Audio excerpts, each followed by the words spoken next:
We have to go to the root. We have to go to the cause.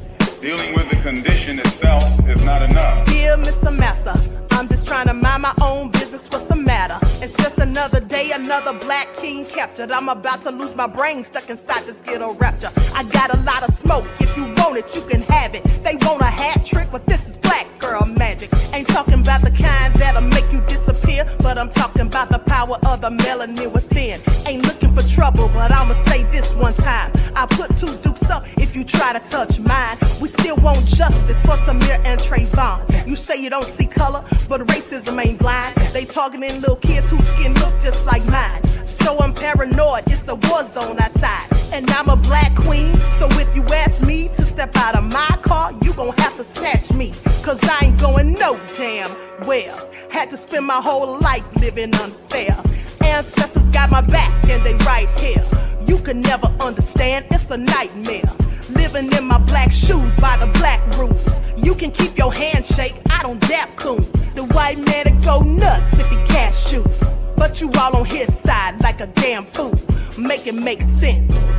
We are oppressed. Queen. We are exploited. We are downtrodden. Make it make Queen. We are sense. denied not only civil rights, but even human rights. Ahmadiyyah. So the only way we're going to get some of this Ahmadiyyah. oppression and exploitation Queen. away from us or aside from us is come together Queen. against the common enemy. Who taught you to hate the texture of your Ahmadiyyah. hair? Who taught you to hate the color of your skin? Ahmadiyyah. Parents, pay attention to the books, the school system, even to your little children. Lies mixed with wisdom. His skin too bright, so he was blind to the prison. My skin just right, so I collide with division. You trying to pray to God, but we tired of religion. No savior saving, we got to save our savings. We used to pay miss, how we gon' make the slave rich? But who's to blame, and tell me why you complaining? We need a team effort just to rule the nation. Like a bad relationship, missing communication. We missing moderation. They're trying to get a poison to my population. No reparations. I'm getting tired of Satan. We are oppressed. I'm Queen. getting tired of waiting. We are downtrodden.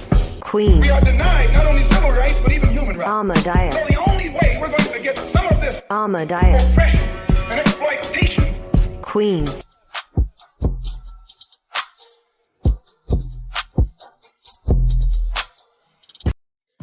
Do not buy 12 Tribes on Earth hair growth oil and hair magic elixir unless you want super healthy, gorgeous hair that grows. They have a whole line of amazing hair growth products, including hair growth leave-in conditioner spray, hair growth shampoo, hair growth spray, and hair growth butter. I'm starting to sense a theme here. They include quality natural ingredients. They smell amazing, and you can see the results for yourself. So if you're looking for healthy hair growth for your natural or relaxed hair, try 12 Tribes on Earth today.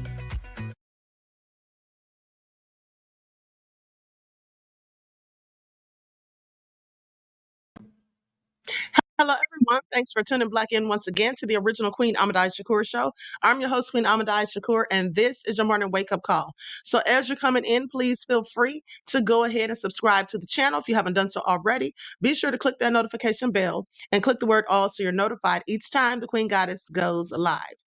Okay, so let's get into it. And don't forget to follow me on Instagram at Dr_A_Shakur, TikTok at Dr. A Shakur, Twitter at DGoddess27. Okay. And as per usual, if you don't like what the queen is cooking, you already know what to do. All right. So let's get ready to get black into it. Everybody feel free to hit the like button. Please like, share, and subscribe. It doesn't cost you a single thing. All right. Now let's see who's in here. Eric is here. Broken Silence, Terry Hinton, Christy One Love, Pearly, TC Dan. All right. Above all that drama, Ma'at Egypt. Shout out to my moderators putting in work. Okay, and shout out to all of my loyal royals. Pretty Wings is in the house. Okay, Buckhorse DC with his nefarious self. So let's get into it. Let's get into it because last night, hey Dervis, last night, Diddy got some more lawsuits handed down. Okay, all hell no, it's in the building. I see you, DSB. So let's talk about it because listen, one of these people who filed a lawsuit was 13 years old when they say that the incident happened, and they said it wasn't just Diddy, it was two unknown celebrities. Now I want you all to pay attention. Unknown celebrities? Who are these people? And why aren't they mentioning their names? But let's get into it. Sean Combs hit with 7 more sex abuse lawsuits as legal team requests gag order. So now they want to silence people. Okay? He's now facing more than 24 civil sexual abuse lawsuits. So a second wave of lawsuits from a prominent Houston lawyer were filed against Sean Diddy Combs Sunday night on behalf of 7 more accusers, including 4 people who claimed that Combs assaulted them as recently as 2022. Now, one man, a personal trainer, claims that he was drugged on the night the Bad Boy Entertainment founder was honored with a Lifetime Achievement Award. I want y'all to pay attention to how low down this is, if true. Okay, because again, Diddy maintains his innocence. But the night they gave this devil, because Diddy's still a devil, whether the allegations are all true or partially true or some true, right? I mean, or none true. At the end of the day, we know about the other things we've heard for over the decades. But are y'all hearing this? They honored him. TT Dan said, say what now? Exactly. Okay, the night that he got an award, Lifetime Achievement Award at the BET Awards in June of 2022, at the after party celebration, the man claims that his unconscious body was passed around like a party favor. Now I want y'all to pay attention because where have we heard this word before? Said he was passed around unconscious, passed around like a party favor. Where have we heard that word before? Isn't that what Allie Carter said? That she was a party favor? And that's what they were doing to the other little people who were there? But let's continue. So goes on to say that he was passed around like a party favor for Combs' guest and for their sexual enjoyment. Now, the anonymous plaintiffs who are using John or Jane Doe pseudonyms are being represented by attorney Tony Busby, who has said that he's representing more than 120 clients against Combs. Now, he filed a first batch of 6 lawsuits against the mogul last Monday. The latest filings bring the total number of suits against Combs to more than 24. So, in light of the mounting civil issues and lawsuits and explosive allegations, Combs' criminal defense team filed a motion with the U.S. U.S. District Judge Aaron Subramanian on Sunday night, asking for a gag order. Okay, that would prohibit further extrajudicial statements from prospective witnesses and their lawyers that substantially interfere with Mr. Combs' right to a fair trial. Now, let me tell you what this is all about. What they're talking about is this. You know how I've been showing you all clips of the attorney Ariel Mitchell Kidd doing those interviews with Dish Nation and others? That's what they want to stop. They want these attorneys, because they said the clients and the accusers and their lawyers. So they want these attorneys to stop coming out there saying stuff. That's what that is. Because let's not forget that Dawn Richard's attorney also came out and was saying stuff about the case. And I showed you the video. Now, with that I've been said, I'm sorry. Diddy should have thought about all of this before he engaged in any acts of nefariousness, if in fact he did. Sorry, guys. Let me put my phone on Do Not Disturb. I hate when people call me when I'm live. But I want you all to pay attention. Now, it goes on to say that the new lawsuits compound the 54-year-old's already extensive legal woes as he sits in a Brooklyn jail awaiting trial on racketeering and trafficking charges. The embattled music mogul has pleaded not guilty at his trial. As his trial date is set to begin in May. Now, what do y'all think about this gag order? Because I find it all very interesting. Hold on. Okay. Put it on Do Not Disturb. So anyway, now let's continue. Now they're going to say representatives for Combs referred Rolling Stone to a statement that they issued last week, which called Busby's barrage of lawsuits a clear attempt to garner publicity. See, that's what I'm telling you. That's how you know they're upset, because these attorneys are going on these different platforms, okay, and speaking about things.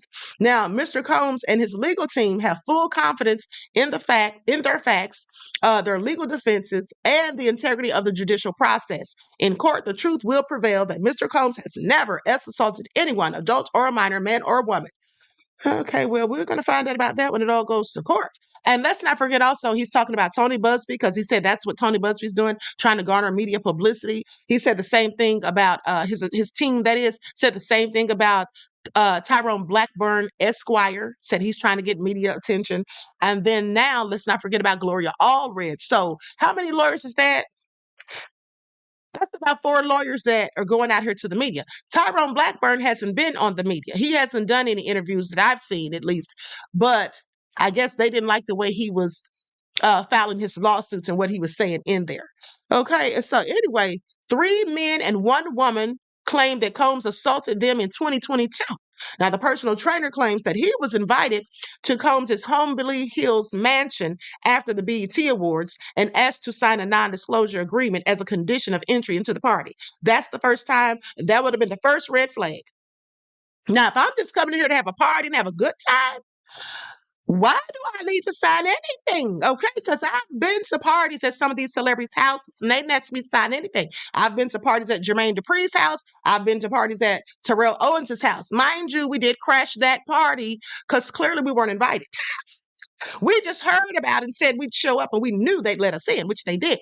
But we were never asked to sign any non-disclosure. So at the first sign of that, I'd have known that something was afoot, is all I'm saying. Okay? Like TC Dan said, right, having a good time should not involve paperwork. Exactly. Eric said exactly, red flag. Okay, it's all crazy. But let me continue because Diddy is nefarious. So then he says he was asked to sign a non-disclosure agreement as a condition of entry to the after party. Now, once the paperwork was signed, the man was handed a cocktail and instructed to take a few sips. First of all, instructed to take a few sips. Who tells you now? When have any of you ever in the history of living gone anywhere and someone giving you a drink, but not only gave you the drink, insisted that you drink it? Go ahead, take a few drinks. What? Instructed? You don't instruct me to do a darn thing, but let me continue. Now, the man claims that he was brought into a small room where nearly a dozen people were engaging in group sex activities, just like they did in ancient Rome. Please pay attention. After entering the room, the man allegedly began to feel disoriented, dizzy, and weak. As the man was realizing his significant impairment, Combs allegedly approached him and removed his pants and began performing non-consensual fellatio, for lack of a better term, according to the lawsuit. So Diddy was down on his knees. Oh, Lord, this is all great. Discuss this. I can't even get my words out. This is all disgusting. It's all fake. Oh my God. I just had a visual of Diddy doing it. I'm sorry. That's why I got discombobulated. Please pay attention. I literally saw it in my mind's eye. Diddy on his knees? This is all crazy. You know, it's all crazy because Diddy's usually the one making somebody do that to him. So to hear that that's what he was down there doing, this is all crazy. I barely contained myself. But let me gather myself, collect myself, and get back to it. Okay? All hell no, said, imagine being touched by the shiny suit man, okay? TC Nancy got the queen tongue tied. Oh, but let me continue because this is a whole lot of nefariousness. So anyway, goes on to say that Combs then allegedly directed the man to perform oral on an unnamed celebrity. So then he made the man do it to somebody else, apparently. And due to the haze of the drug, the man could not resist Combs' coercion in ordering. And I would have fell out and played dead, okay, before I did any of it. Now, the man claims he lost consciousness at times and eventually woke up outside his apartment with no shirt, no phone, and no idea how he got home. They probably got his address off of his license that was likely in his wallet, what I'm thinking. Now, another plaintiff, a 29-year-old singer, claims that she met Combs at a party in the New York City area in December of 2022. Throughout the star-studded bash, the woman claims that she noticed a widespread use of drugs, which were allegedly being pushed onto guests by people working for Combs. So Combs was the night's host and allegedly approached the singer, striking up a conversation about her career and offering to feature her on a track. Now, at one point, Combs suggested that they head into his office to further discuss her music in private. Okay, that all sounds suspect too. The singer claims that despite only having one glass of wine, she began to feel disoriented. Once alone in the office and due to the effects of her drugged drink, Combs raped and assaulted the plaintiff. Plaintiff could not stop him from doing so as she was trapped inside her body, not participating, but not able to resist. Let me tell you all something. This is all so sad. Mariah says, I have some more tea on Termaine Hicks, Tajay Baker, Darkordism. How can I contact you? Okay, thanks, beloved. Listen, you can send an email to Queen Ahmadiyyah Shakur at gmail.com. Queen Ahmadiyyah Shakur at gmail.com, beloved. Okay, thank you. Okay, so now here's the thing. Said she couldn't resist. Now the woman claims that oh, and also, beloved, thank you for your insight into the topic and your contribution to the channel. Peace, love, and blessings. Now, the woman claims that she woke up the next morning disoriented with blood on her legs, bruising on her lips, and imprints on her arms and wrist, which led her to believe that she had been tied up with ropes. Doesn't this all sound like Blink Twice? Okay, now as a result of this incident, plaintiff has suffered significant emotional distress and trauma. She continues to deal with the psychological and emotional consequences of the assault. A 17-year-old aspiring singer claims that he also met Combs during a penthouse hotel party in Manhattan in 2022. Now, Combs allegedly approached the teen, offered him a drink, and assured Doe that he could make him a star. The singer claims that he then began to feel dizzy and confused and stumbled into a room where people were having group sex. They're all saying this stuff. After Doe entered the room, Combs approached him, grabbed him, and led him to the bed, forcing him to lie down on the bed against his will. Now, Combs grabbed Doe's cucumber and his golf balls, okay, with his hands. Now, Combs manipulated those golf balls for an extended period of time, trying to get him aroused. Like, dude, how are you gonna get somebody aroused if they don't even like you? Okay, this is all crazy. If they don't even like what you're selling. The teen claims that he was able to leave the room by saying that he needed to use the restroom. Good thinking on his feet. Having a friend come and pick him up. After that, the teen's passion for music was shattered, and he abandoned his dreams of becoming a singer. Now, a third man claims that Combs assaulted him during a promotional event for Ciroc in 2022. The Los Angeles area businessman claims that he knew Combs through renting the mogul luxury cars and fine jewelry. He attended the event to further network, and at one point, Combs allegedly brought the man back into his private office for what he believed was a business conversation. Intoxicated and acting strangely, Combs allegedly exposed himself before groping the man's privates. Okay. Now, the situation escalated until another individual, professional athlete A, entered the office and intervened, which ended the assault. Professional athlete A. They don't name these other stars. I just want y'all to pay attention. So this is all so sick. Likes up, everyone, please. Like and share. Thank you in advance. Hold on, beloveds. I lost my place for a second. Okay, here it is. So then goes on to say that a fourth woman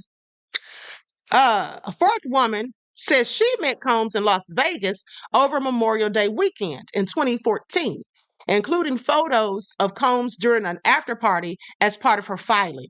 Now, after taking a few sips of her Ciroc vodka drink that was provided by Combs, the woman claims she began feeling nauseated and dizzy.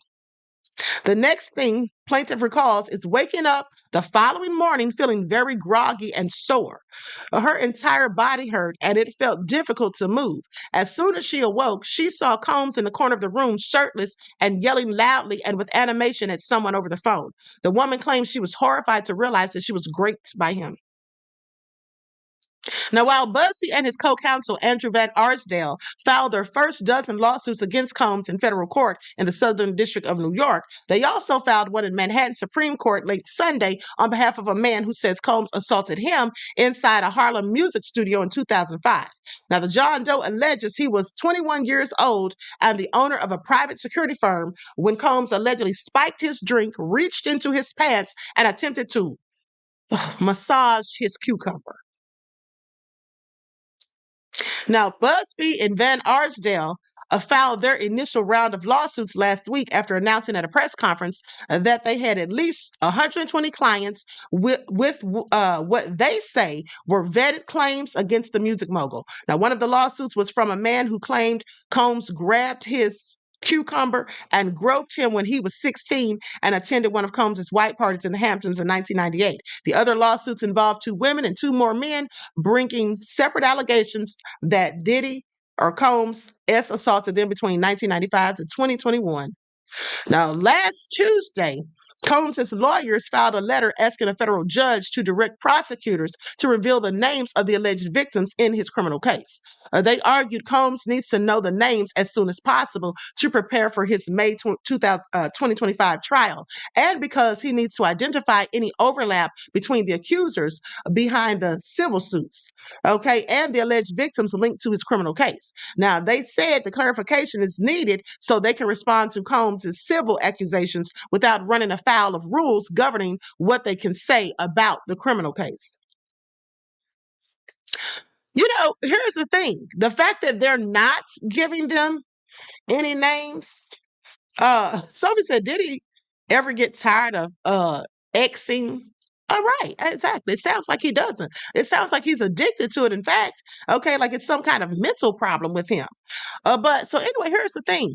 Now his attorneys want to know the names of these people, and I'm sure they kind of feel like their hands are tied as far as getting a good defense or whatever. So I don't know how long this is going to last. So anyway, goes on to say the government is, this is what the attorney said, Diddy's. The government is forcing Combs unfairly to play a guessing game. This is what the 4-page letter of Combs' attorneys, Mark Agnifilo and Tini Garrigo, said. Okay, now in the letter, Combs' attorney said the government opposes disclosure of alleged victims' names at this stage. A pretrial hearing in the case is set for December the 18th. Now, in his criminal indictment, Combs is accused of having abused, threatened, and coerced identified women and others around him to fulfill his own sexual desires. The filing states that Combs engaged in a persistent and pervasive pattern of abuse toward women and other individuals, including verbal, emotional, physical, and sexual abuse. Okay, Combs allegedly distributed drugs to his alleged victims to keep them obedient and compliant. Now, prosecutors were vague in the indictment as to the dates and details of the alleged abuse involving individuals other than Combs' ex-girlfriend, Cassie Ventura, who was identified as victim one. Yeah, that was very vague. And I was so shocked that, in fact, that indictment was only 14 pages. And again, they didn't say anything about those children. Now, if convicted as charged, Combs faces a minimum of 15 years in prison and up to life. Even with good behavior, the one-time billionaire Bad Boy Entertainment founder would likely remain behind bars until at least in his 60s. Honey, Diddy never needs to get out as far as I'm concerned. If all of these things are true, he never needs to get out. If these things are true. Now, before the first round of Busby's lawsuits, Combs already was facing a dozen other lawsuits, okay, filed over the last year. Now, that these allege he subjected people to sexual abuse during his decades-long career as an industry impresario and gatekeeper. They called him a gatekeeper. That's exactly what he is. Now, they go on to say Ventura filed her graphic sex trafficking complaint last November, and he settled with her. Okay, we know all of that. Okay, so now let's get into this other article where they talk about the 13-year-old victim, the person who claims they were 13 when Diddy did this stuff. Now, this is absolutely egregious. I want you all to pay attention, and please be sure to get those likes up, beloveds. Thank you in advance. Sean Diddy Combs faces claims of raping a 13-year-old girl in 2000 with unnamed male and female celebrity in the latest round of lawsuits. All these celebrities are unnamed. Are y'all paying attention? Now, the presently incarcerated Sean Diddy Combs is approaching the first anniversary of Cassie Ventura's quickly settled sexual assault lawsuit and abuse case against him. Now, 6 new lawsuits filed in the last few hours accuse the one-time music mogul of rape and more, including an attack on a teenage girl with other celebrities in the room participating. They say, looking for a place to rest, plaintiff entered what she believed to be an empty bedroom so she could lie down for a moment. This is what it says in the lawsuit filing. Now, hold on. I'm trying to skip past some of this rigmarole. Okay, so because they're just telling how it was filed with the gender-based, a gender-motivated violence protection act and all that. Okay, so anyway, represented by Houston attorney Tony Busby, who has already filed 6 previous jury-seeking lawsuits against Combs for rape and more, the then 13-year-old Doe claims she was feeling woozy and lightheaded after just one drink at the party. After just one drink, what is she doing drinking anyway at the age of 13? And who gave her the drink, more importantly? Soon after, Combs, along with a male and female celebrity, entered the room, according to the 19-page action. Okay, now, Combs aggressively approached the plaintiff with a crazed look in his eyes, grabbed her and said, "You ready to party?" Combs then threw plaintiff toward another male celebrity, Celebrity A, who removed plaintiff's clothes as she grew more and more disoriented. Plaintiff was held down by Celebrity A, who uh, graped her from the front while let me see. Okay, yeah. While Combs and Celebrity B, the female, sat there and watched. Okay, after the male celebrity finished, Combs then raped her from the front, while the Celebrity A and Celebrity B sat there and watched. Now, Combs attempted to force plaintiff to perform fellatio on him, but she resisted by hitting Combs in the neck, and then he stopped. I mean, this is a 13-year-old who supposedly fought back. No more information is given about the duo of other celebrities, but it's no secret that his increasingly famous white parties and other events attracted an A-list crowd over the decades. Now, once the alleged assault by Combs and his unnamed pals ended in this particular filing, the victims got out of the room, out of the large White House with a gated U-shaped driveway when the drug-fueled party was taking place, or where the drug-fueled party was taking place, and eventually got into contact with her father, who came to pick her up and take her home. Who brought her there? I have questions. Now, who brought a 13-year-old to this party and just left her there by herself? Sophie said, "Queen, this sounds like a straight horror story." It absolutely does. But my question is, who brought this 13-year-old to that party and left her there, dropped her off apparently because she had to call her father to get her? And who gave her that drink? This is all crazy. Now they go on to say, once the alleged, I'm sorry, no, after the assault, plaintiff fell into a deep depression, which continues to affect every facet of her life.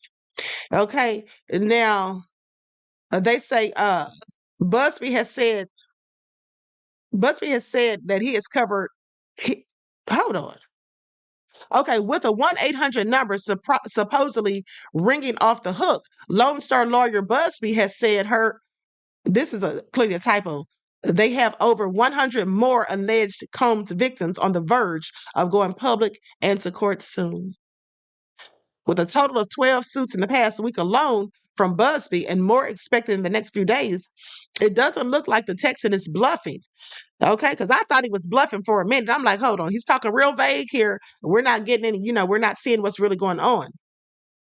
I still find it just a little sketchy that they're not naming these celebrities. Now, one could say that, well, they can't name them because they haven't proven whether or not they did anything. These are all just allegations, but these are allegations on Diddy too. And if these people are accused, I think their names should be told, don't you? Once in the chat, if you think that these celebrities who have been accused by Diddy's accusers should be named, once in the chat. Because my thing is, and they can't try to say the victim didn't know who they were, because if the victim didn't know who they were, then how did she know they were celebrities? Okay, you all are saying yes. I mean, I don't understand. Well, I think I do understand. Jeffrey Epstein, pay attention. So anyway, in the second case now of Combs assaulting a minor, the half a dozen new civil suits from 3 women and 3 men are seeking unspecified damages. Okay, traversing from 2000 to just 2 years ago. The cases claim battery, rape, false imprisonment, as sexual harassment and rape by Combs, and with others in cities like New York, LA, and Los Angeles. All the cases say the alleged victims were required to sign restrictive NDAs before entering the parties and other events. Now, as an all new jury seeking suits, this one involving the then 13-year-old shows an actual exemplary container used by Combs and members of his team to spike people's beverages with the often harsh GHB drug. Though Combs has denied all allegations against him, from longtime ex-girlfriends Ventura and the now over 20 other individuals who have claimed assault, abuse, and more, the slipping of something that makes them woozy and lightheaded into guest drinks comes up over and over in the legal actions against the Bad Boys Records founder, including the potentially life behind bars charges of S trafficking. Okay, Combs was arrested for by the feds in September on September the 15th. Now, representatives for Combs did not respond to requests for comment from Deadline this morning.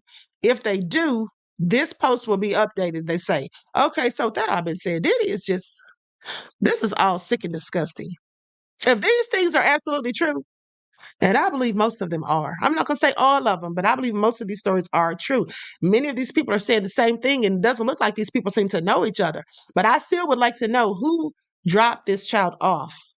Okay, and that's likely included in the lawsuit, which I haven't gotten around to digging up yet. So I'll have that later. Okay, so anyway, now let's talk about Kamala and Trump.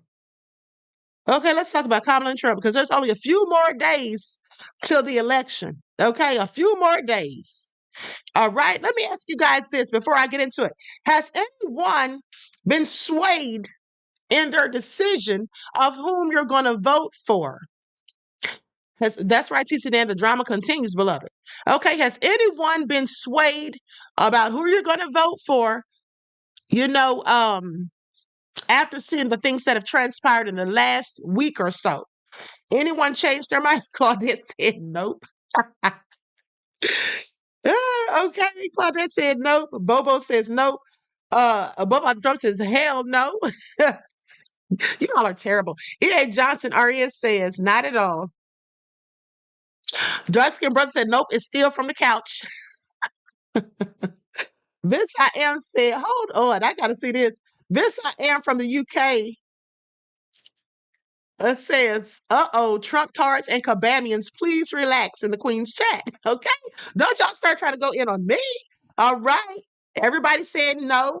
Bruthos says, I plead Deuteronomy 7, chapter 7, 17, verses 14 and 15. Okay, Terry Hinn said, nope, I'm voting for no one. All right. This is all nefarious. Okay, About Damn Time said, yes, I made it after Obama pointed in my face. Okay, I mean, what was he thinking? Okay, so anyway, with that I've been said, let's get into it, honey, because Kabami did a interview with Al Sharpton, spewed word salad as per usual. Is anyone surprised? Because I'm not. I am not. And then MSNBC went in on Trump for working at McDonald's. Now, I find that interesting. You see, MSNBC is clearly on the Kabami bandwagon. Christopher Love said, I vote Queen. Thank you, beloved. Thank you. I should have been running. Quite frankly, if Kabami and Trump can run, so can the Queen, is all I'm saying. Okay? Now, listen to this. Drag Lily said, I'm eating my own burgers on the couch. Okay? Well, listen, let me just tell you guys, I believe it's the night of the election. Me, Lisa Cabrera, and some others, probably True Royal, I'm sure, are going to be on her channel, okay, giving commentary about it. So y'all make sure you tune in. This should be nefarious and hilarious at the same time. Okay, so like I was saying, MSNBC went in on Trump about going to McDonald's. They said it's no logic. They're interesting is that they didn't say that when everybody found out that Kamala lied about working there. What was the point of her lying? Why did she have to lie about working for McDonald's? Girl, you don't have to tell lies to try to fit in because that's all she's doing. And the nerve of her to go to a black church. Okay, this is the Democrats' MO. All right. Now, she sent Bill Clinton last time. She shows up at a black church, and this is after she was talking trash to people and laughing at them for saying Jesus is Lord. And I find it interesting that the black church welcomes someone who openly talks about genocide. Okay? And abortions. I'm sorry, please make that make sense. Looks like some of the black churches have fallen so far, so fast. But let's continue. Now, I'm going to share my screen so you all can see MSNBC clowning Trump for daring to work at McDonald's. All right? So Dragon Lee says, stop hating on Dottie. Let's get into it. Lights up, everyone, please. Like and share. Yeah, we have Congresswoman Barbara Lee, Democrat from California. She is a member of the Appropriations and Budget Committees. She's also a surrogate for the Harris campaign. All right, my fellow California girl, welcome. Nice to see you again. Look, Donald Trump mentioned at a rally yesterday and at a meeting with reporters today that he spoke with Israeli Prime Minister Benjamin Netanyahu. Typically, this can happen with candidates, certainly as they're running for president. But should Trump be talking to Netanyahu right now, considering the big picture circumstances? Do you see dangers in that? Nice being with you, Alex. I think, first of all, we know that Donald Trump is not talking to Netanyahu about a ceasefire and releasing the hostages. And believe you me, this is a very critical moment. And in fact, we should be moving forward now. There's no. Let me stop right there. First of all, what is she talking about? Donald Trump is not talking to Netanyahu about a ceasefire. Trump's not in office. Why does that man even want to listen or sit down and talk to Trump at this point? Trump's a presidential nominee. He's a presidential candidate. So what is she talking about? Donald Trump's not sitting down talking to them. Isn't that Biden and Kabami's job? Like, lady, please make it all make sense. So you ought to pay attention, because this is really annoying for me that all these Democrats continue to act like Trump is the president right now. They're acting like he's responsible for everything that's going on right now. Have you all noticed this? I thought Biden was in charge. What's going on here? I thought Biden was in charge. Why are they talking about Trump should be talking to Netanyahu? Oh, this makes no sense. And then every question that they asked Kabami in that Fox interview, she blamed everything on Trump, as if he is in office right now. Girl, whatever Trump did 4 years ago, whatever he did when he was president, you and Biden had the chance and opportunity in the past 3.5 years to fix it. Did they not? Did they not? They had all of the opportunity in the world to fix it. See, at the end of the day, they don't want to take any accountability. Okay, they can't even admit that they've allowed all of these illegal migrants to come over here and that they're giving them all of these benefits. And then they want to talk about what Trump's doing. Let's not talk about that, because that's in the past. We're right here in the present with you and Biden. Let's talk about that, shall we? But no, they don't want to talk about that because they don't want to take any accountability. I'm sorry. This is the thing I have to say about the Democrats. I cannot fool with them because they are so full of crap. And I'm not saying the Republicans aren't, but I'm specifically talking about the Democrats, because as I continue to say, Black people disproportionately have voted for them for 50 plus years. And what do we have to show for it? Besides them showing up at churches, okay, close to election time, because when was she at a Black church before? Has she been going to Black churches all year long? I'm sorry. I want to know, because she did say that she was a Baptist. Y'all remember that lie? When Kabami said she was a whole Baptist? Now, girl, you're clearly a Hindu. So stop lying. Okay, stop lying. She's a Baptist, grew up in a Baptist church. When have you ever heard of an Indian person growing up in a Baptist church? Seriously. Somebody tell me when.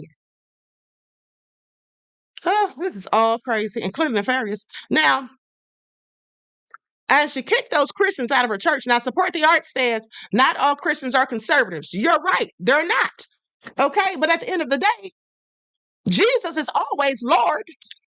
Jesus is always Lord last time I checked. So when they said Jesus is Lord, she should have said, yeah, you're absolutely right. He is. And always will be. Or she should have said what she said in the Breakfast Club when she was pandering to the Black community some years ago, when Charlemagne said something about God is good. Right? Or what's that, Candace Owens? I'm sorry, that was another fool. But at the end of the day, she could have said God is good all the time, and all the time God is good, because that's what Black folks say. But why would she say, I think you're at the wrong rally, you're supposed to be at the smaller one down the street, and then cackled? Because the bottom line is, even if she didn't like those people, even if they were Trumpsters who showed up at her event, What she should have been thinking, if she was using common sense and critical thinking skills, which she clearly lacks, but if she'd been thinking, she should have not said anything disparaging to them for the simple fact that other Christians might be offended.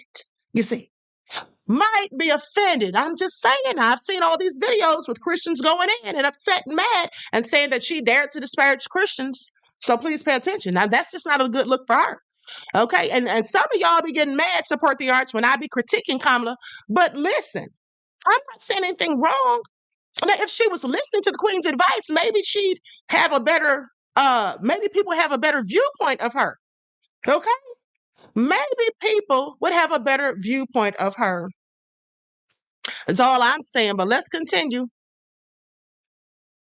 Likes up, everyone, please like and share. Reason and no justification for continuing with this war that has killed thousands of people, over 45,000 people, innocent civilians, women, children, men, flatten Gaza. The hostages still are not released. The regional war is being What in the hell, or HE double hockey sticks, does Trump have to do with hostages? Now, Support the Arts wants to say America's too damn religious. Oh, really? Because Kabami doesn't like Jesus? America's too religious all of a sudden? Well, maybe you should tell her that, because she went to a Christian church. All right, she went to a Baptist church. So I'm sorry. Now, Support the Arts, you can defend Kabami all you want, but what you can't do is act like there's nothing wrong with her saying something like that to people who worship Jesus. I'm sorry. Make it all make sense. Okay, make it all make sense, beloved. Pretty Wing said, why is this Trump's problem? Exactly. That's what I'd love to know. I'm confused. I thought Biden was in the White House, but let's continue. executed in many ways, which we cautioned about. I did early on. And so whatever Donald Trump is talking to Netanyahu about is not in the interest of peace and security for the Israelis or the Palestinian people. With Sinwar's death, does it change the dynamic in terms of the amount of aid the U.S. should send Israel? And here's why. Has it stated goal at the start of the war of decimating Hamas? Has that now been achieved by Israel? Listen, there should have been a ceasefire a long time ago. The only pathway to peace is through diplomacy and through trying to help forge a plan for peace and security for the Israelis and the Palestinians. That has not happened, but that should be the priority. And so there's no justification for the policy of Israel or the United States to continue as it was in the past in terms of the security assistance and in terms of arming and in terms of making the area and the region more volatile. And so now the many of us, many members of Congress also, who are saying and have said for a while now that we should have a ceasefire, we should help bring together a ceasefire. And I think the Biden-Harris administration is doing everything they can do to get that on track or back on track. But it's up to Netanyahu and the region to make that decision. Mm-hmm. And so the hostages deserve this to be released. They deserve a ceasefire. And of course, the Palestinian people deserve to live in peace and security side by side by the Israelis. And that is not happening as a result of the policies. Okay. I'm going to switch gears here and say, on a lighter note, we're going to show you what Donald Trump is doing right now. He has gone to a McDonald's. He's gone to this McDonald's and he's in the Philadelphia area. He's going to work a fryer, apparently, before he goes to the Steelers versus Jets game. If you're on his campaign, and I know you are certainly not, I'm not making any implication of that, but what is the logic behind this, going to a McDonald's? I mean, we know the guy likes Big Macs and filet of fish, and he's used the word love to describe the way he feels about the food there before. But what's this about? There's no logic to it. It's a stunt. He has not put forth an economic agenda. He, as you know, appears to be not well, and he's engaged in some really bizarre types of activities during this campaign. So this is just another one of those stunts. that he will continue on through the campaign. And I think that we need to really focus on making sure that he is not elected, of course, because he is a threat to our democracy, but also the Harris loss agenda is about the economy, reducing the cost of living, reducing the cost of prescription drugs, reducing the cost of housing, and making life better for everyone. And that's what we have to focus on and make sure we get every voter.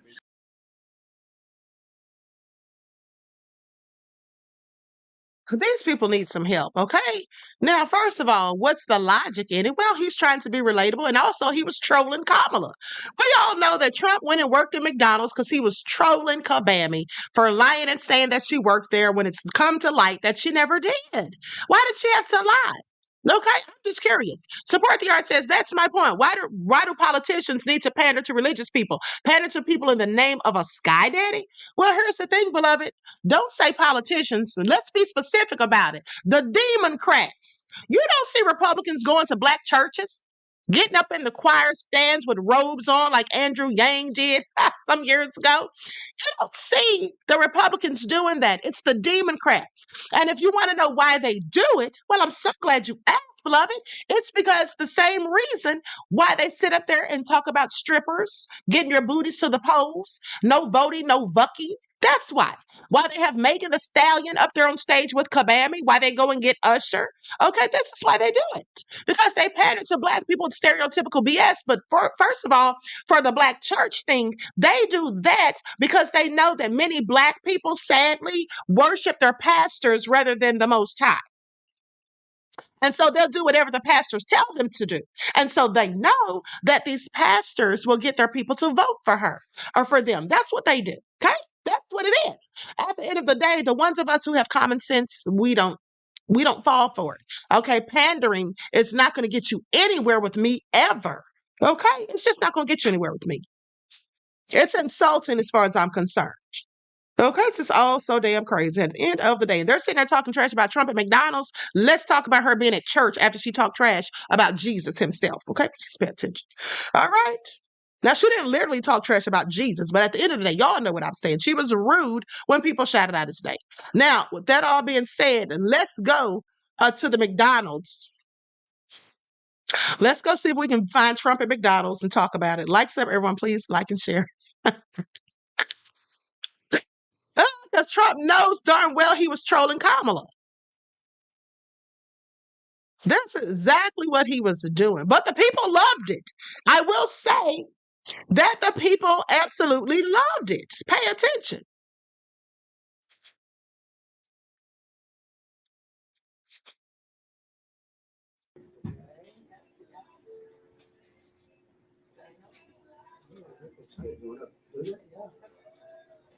Mr. Trump, what's your favorite thing to order at McDonald's? I like it all. I like every ounce of it, everything. But I do like the French fries where I'll be working.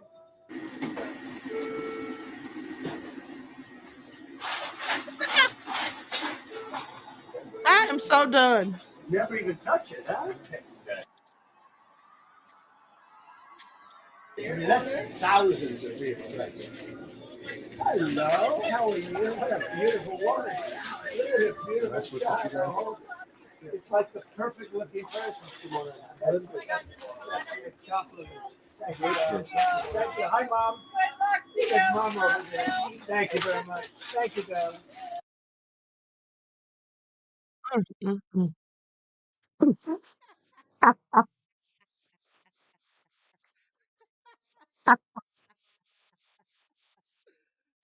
Ruth, I said, drop that basket of fries, okay? And flirting too, says Ronnie. You know he was. Okay, Durana said, and flirting too. Okay. I'm so done. Okay, Leon Gardner said, did he wash his hands?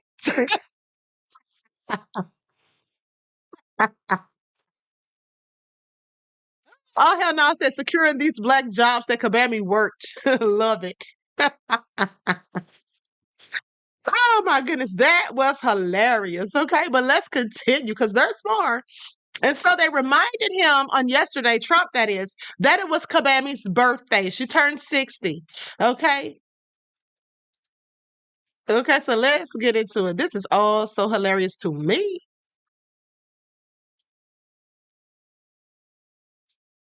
I bet McDonald's, that one he was at, made a whole lot of money yesterday. I'll tell you that much. Today's Kamala's birthday. It's Kamala's birthday? She's turning 60 years old? Do you want to say it? Yes, I would say happy birthday, Kamala. She's turning 60. Did you get her some fries? I think I'll get her some flowers. Why not to beat her? Maybe I'll get her some fries. You're right. That might be. I'll give her some McDonald's. I'll get her a McDonald's hamburger. Thank you. No, it is her birthday. It is true, right? I saw Happy birthday, Kamala. Happy birthday. Why See not you to later. beat Bye. Hello, Mom. All right. I'm gonna tell y'all something. At the end of the day, I wouldn't have wished her arse happy birthday if I was Trump, because let's not forget when they told her that Trump had 2 assassinations attempts. It's been 3 since then, or one person trying to get in with guns. We don't know what he was up to, but nonetheless, when they mentioned to her about the 2 attempted assassinations on Trump, what did she say? When they said, "Do you think that he needs more security, more Secret Service security?" She simply said, "Well, the migrants can't get Secret Service security. Everybody can't get Secret Service security. LGBTQ can't get Secret Service security." So that lets you know she didn't give a damn about them basically trying to take his life. She didn't care. Oh, so I wouldn't have wished her a happy birthday. And pay attention, like I told you guys before, when they asked her about that, she mentioned LGBTQ and the migrants, but not Black people. I thought she was one of us. That would have been the first one on her list if she was really Black. Pay attention. Pay attention, okay? I'm sorry, make it all make sense. Now, here's the crowd as Trump was leaving with his motorcade from McDonald's.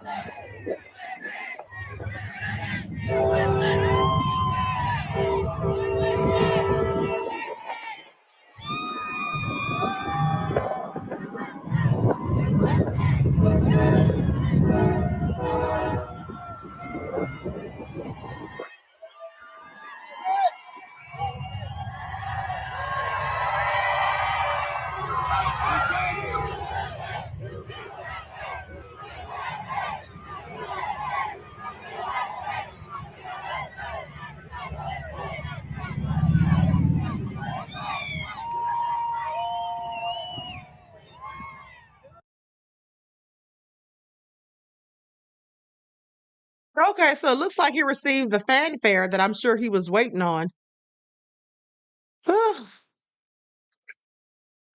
Maud Egypt said Kamala is a heartless giggle box. Okay. Chairman X said, "Happy belated curry, Queen."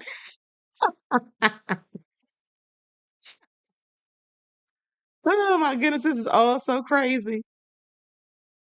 All for attention and votes. Smart move, Trump.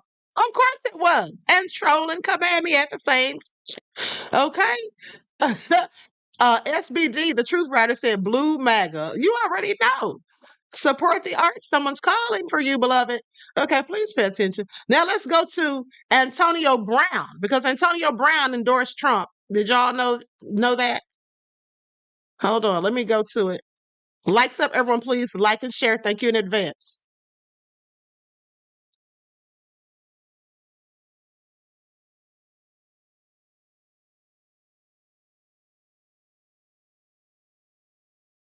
And also, I tell you, if you're a football fan, these guys are good. I guess they're going to the game a little bit later or something. You going to the game? Are you going, or are you going to watch it on television? Former NFL stars, Antonio Brown. Oh, he was our good player. He was a good player. And Le'Veon Bell, really good players. And Mike Wallace. Come on up, fellas. Come on up.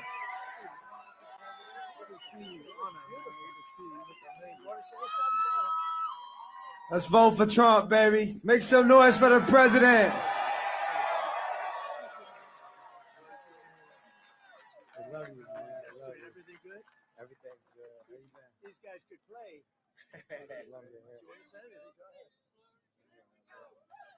Let's go, Trump. You already know. Vote Trump. Let's go. Here we go, Steelers. Here we go, Steelers. Go have a good time. Thank you. See you tomorrow at the game. Thank you so much. I'll be going to you at the game. Thank you.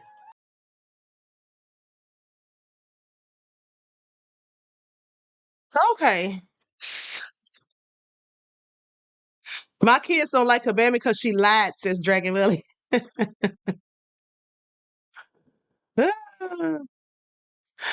Terry Hinn said, Queen, Trump had the nerve to tell people vote for Kabami. To say people who vote for Kabami have mental problems. Trump has a dang on nerve. Okay. Both of them need to sit down with the insults. I don't know how to feel about that. Okay, Terry Hinn says Trump is trying to pander to black men, another ploy. Well, at the end of the day, Trump didn't make him get up there and endorse him. That's what he didn't do. Antonio did that all on his own, beloved. Now let's continue because, like I told you guys, Kabami went to the black church, or should I say church? Okay, she went to the black church. And she also did an interview with Al Sharpton. So we got to talk about all of it. Okay. Likes up, everyone, please like and share. Here we go. I have to ask you about your opponent. He used a very ugly term about you last night, using the S word as vice president. And how do you react to this kind of street talk from someone who wants to be president again, that was president? I've known you a long time, and I know you have thick skin, but I'm not asking you as a person because I know you're used to that. But what does it do, in your opinion, to the standards we're setting for our young people all over the country when we're using this kind of locker room street talk about an opponent for president of the United States? So the American people deserve so much better. That's how I come at it. And to your point, the president of the United States must set a standard, not only for our nation, but understanding the standard that we as a nation must set for the world. You know, we as representing the United States of America walk into rooms around the world with the earned and self-appointed authority to talk about the importance of democracy, rule of law, and have been thought of as a role model, imperfect though we may be, but a role model of what it means to be committed to certain standards, including international rules and norms, but also standards. What the hell did she just say? All I heard was her use the word standard 3 times in 30 seconds. Did y'all see that? The word salad is ridiculous. DSB said, Al Sharpton, you old do-nothing fool. You don't go in on him, beloved. You know what we want, reparations checks and a hate crime bill. Okay, reparations checks and hate crime bill, tales from the crypt keeper looking bootlicker.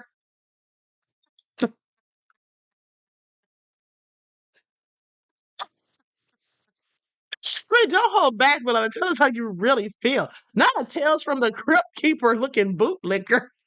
It's almost a tongue twister. We have to leave that up there for a minute. I am so done.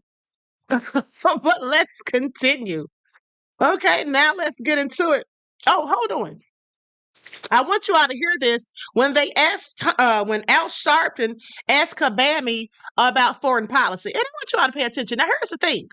You know, they're saying that there was no logic in Trump going to McDonald's, and then they started talking about Benjamin Netanyahu and what he wasn't doing and what Trump wasn't doing as far as trying to talk to him. They started talking about Israel and, the Palestinians. None of this has anything to do with Trump. But what they don't ever do is say anything about Kabami not addressing key issues when she's just spewing all this word salad, talking about lawns, her home, her mom raising her in a middle class family. They've never once said anything about that. So, I just find it all interesting, but that's just me. What do I know? Okay. Now let's get into it because I had this audio. I think this is it. Hold on. Likes up, everyone. Please like and share. Thank you. What are you think the United States should be doing? So first of all, look, it's going to be hard. It's going to be difficult, but we have got to get this war over with. We got to get the hostages out. We need the war to end.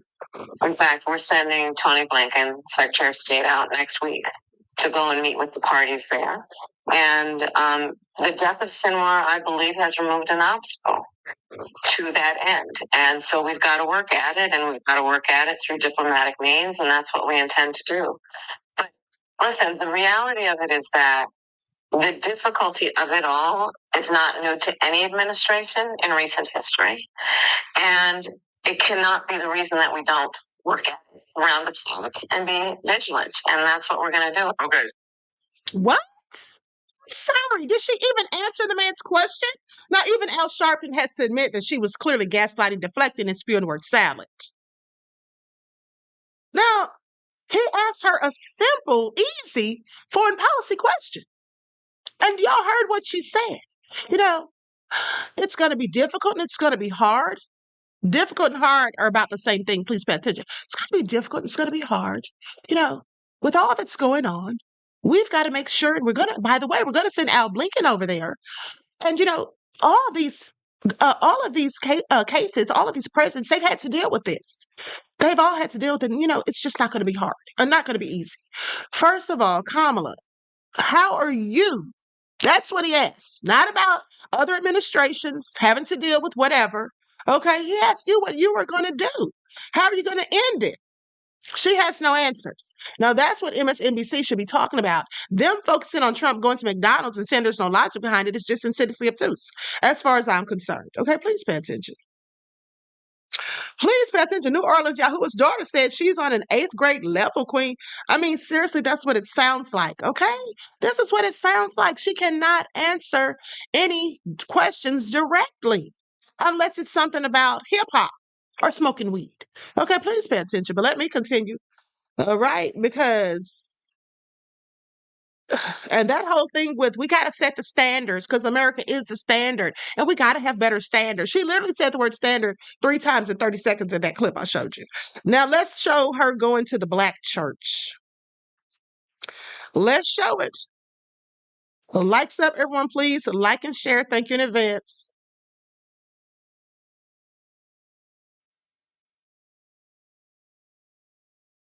Hold on. Oh, no, I'm sorry, beloveds.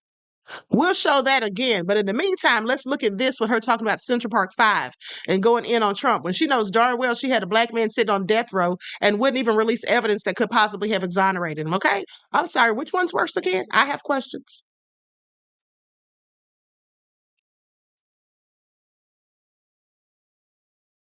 National Action Network Yes. and Central Park 5 Yes. and others. And one of the things that reporters ask, and we don't get it from the audience, is what about the Kamala the cop? And I said, well, I knew her as DA. Right. You and I go with that. She was one that wanted people with marijuana arrest not to go to jail. Exactly. And Attorney General wasn't even under your purview. I mean, do you think that this is orchestrated, that they're trying to find some way to separate you from some elements? Because you used to be attacked for being too progressive as a district attorney. I know. You know what? Here's the thing, Rev. We are, as of today, Sunday, 16 days away from the election for President of the United States. And there are all sorts of people who are going to throw a bunch of things out that will include mis and disinformation with the intention to dissuade certain people from voting. And that's not new. And so that is why I'm spending time in all communities to make sure that they hear directly from me so they can judge for themselves in a way that is unfiltered. And I'm going to. I've gone 48 days now without arrest, and I've got that loser who doesn't have the energy of a rabbit. Tell me when you've seen me take even a little bit of a risk. Not only am I'm not even tired.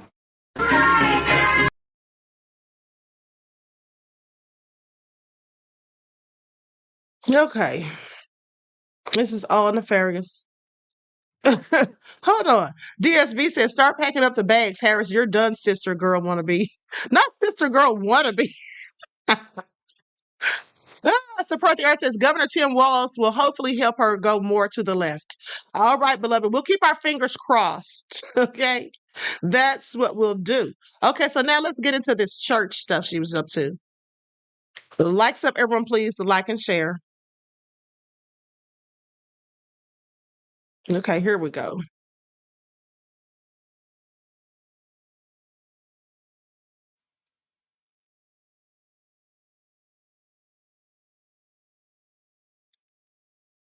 This is all so nefarious. Please pay attention. Get on your feet and welcome an American hero, the voice of the future. Would you scream for Vice President Kamala Harris?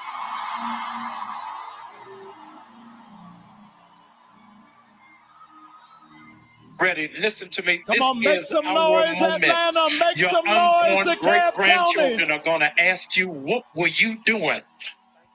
October 20th, 2024, you were in the room for the first black woman.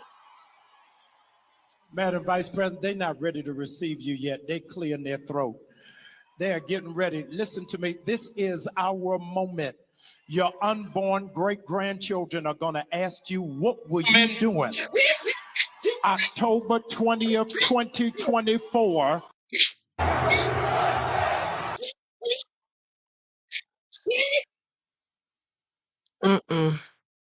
It's a no for me.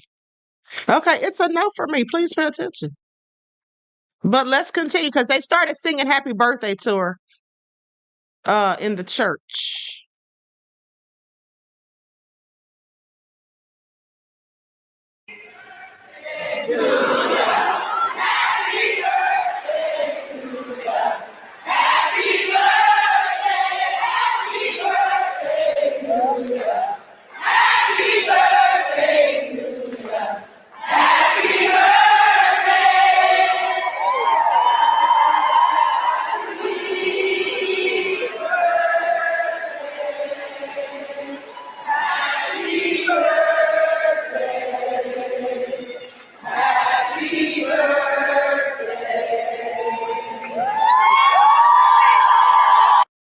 Donald Trump hand-selected 3 members of the United States Supreme Court with the intention that they would undo the protections of Roe v. Wade, and they did as he intended. Oh, you guys are at the wrong rally.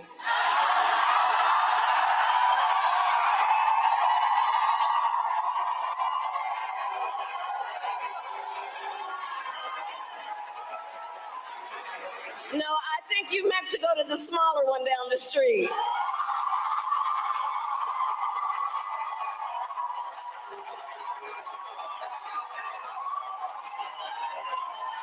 on.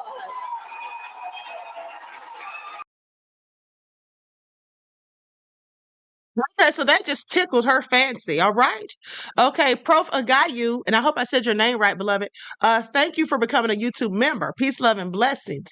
Okay. Now this is all nefarious. I just want you all to pay attention. Look at support the arts. The art says, tell him, Kamala. Don't you mean Kabami? Please pay attention.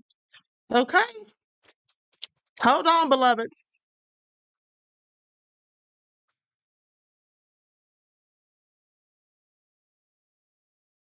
Now, CBC fires back over deceitful editing allegations of Kamala Harris's 60 Minutes. This came out a few hours. Hold on. Says this came out 3 hours ago. Hold on. Let me see what's going on here. What are they saying about Kabami? Let's get into it. Okay, I'm going to share my screen. Likes up, everyone, please. Like and share. Thank you in advance.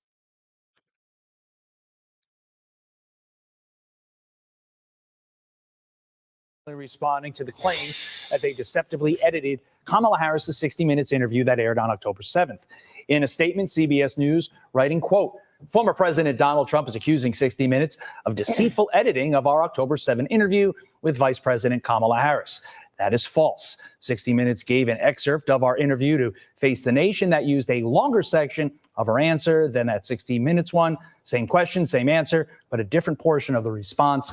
But many are still calling on CBS to release the full transcript of that interview. Joe Concha is a Fox News contributor, and he joins us now. Joe, good morning to you. So this is a big development here, 2 weeks after Kamala Harris sat down with 60 Minutes. The network is finally responding to these allegations that they edited her interview to make her look better. CBS is now saying that's not true. They edited the interview for time. So what's your reaction to that?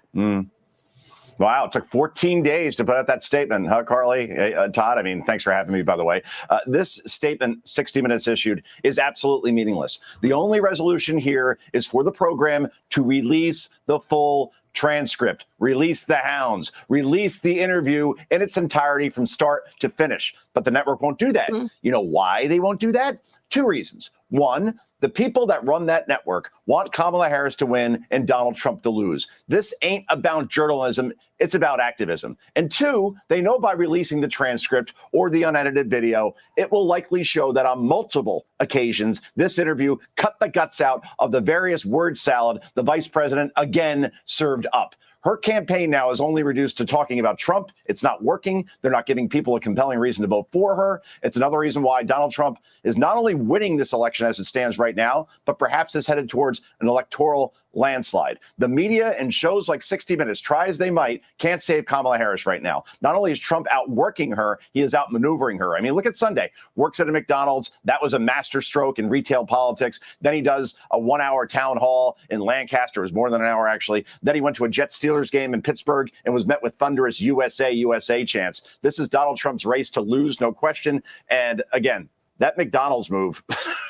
all I know is you have to ask the question, did she really work there? Because, again, we have no proof of that. But don't worry, 60 Minutes won't pursue it. That we know. Yeah, Trump is saying that she did not work there. But back to the 60 Minutes thing, look, they're not denying it in that statement. What they're doing is normalizing it.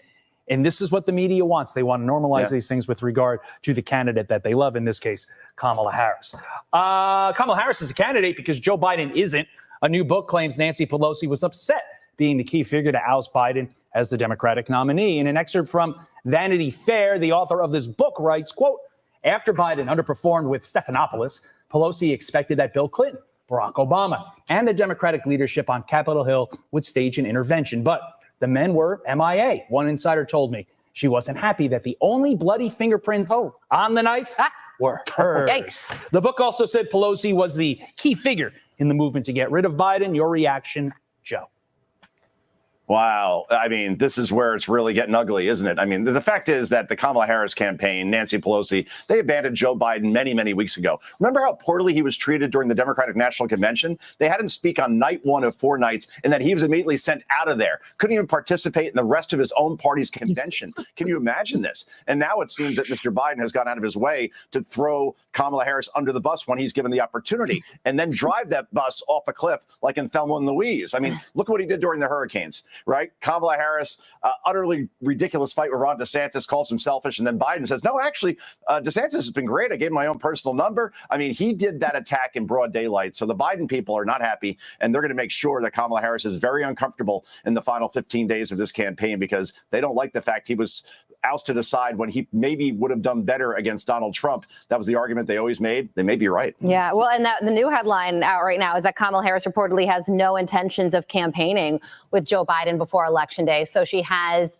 Obama on the campaign trail. She has Bill Clinton working for her as well, but not the current president, which says a whole lot. Yeah. Joe, we got to leave it there. Thank you so much for joining us. Have a great day. Yes, and in my opinion, the reason she's likely not working with Biden on the campaign trail is because she's trying to now distance herself from him after she went on The View and told on herself and basically said she wouldn't change a thing about Biden's administration. That's going to be her administration. That's basically what she said. And so now, and then not to mention, Biden came out and said that she was right there. They did everything together. All right. And then she also said in another interview that she was a part of every major decision.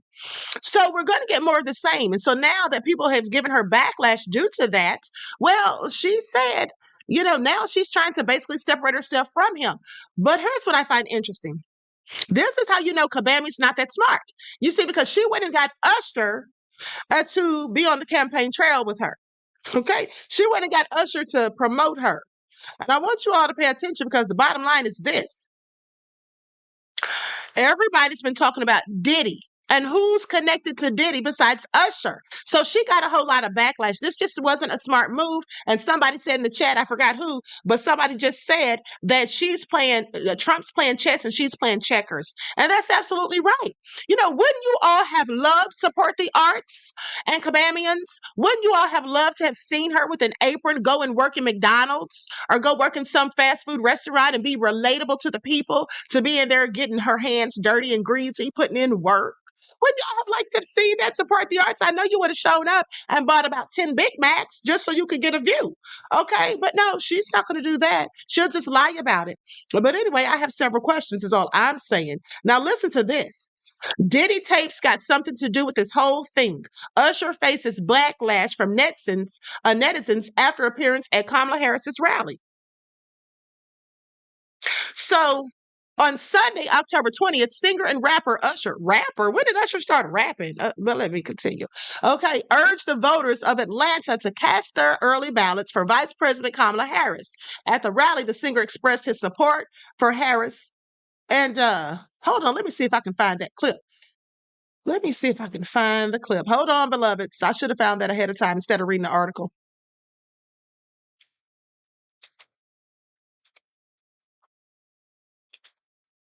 Lights up, everyone. Please like and share. Thank you in advance. Here he is. All right, there he goes. So let's get into it.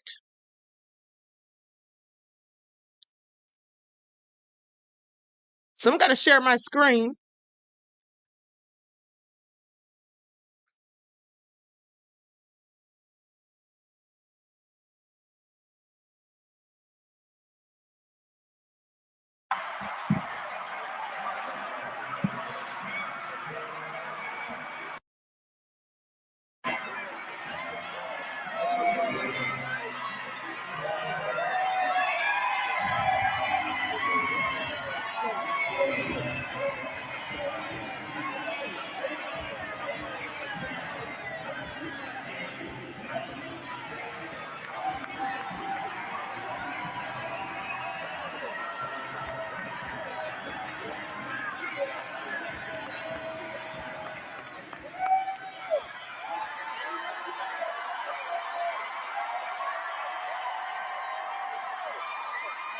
Let me make certain that I'm talking to all my AT aliens out here. We ready? We what? We ready? Oh, yes, yes.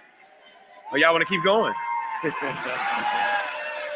You know, normally I'm up here to entertain, but today was something far, far more significant for Atlanta and all of Georgia.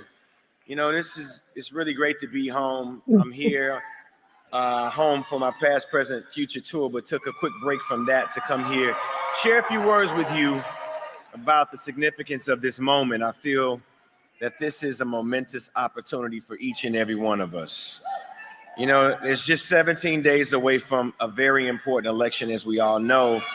And we have the opportunity to choose a new generation of leadership for our country.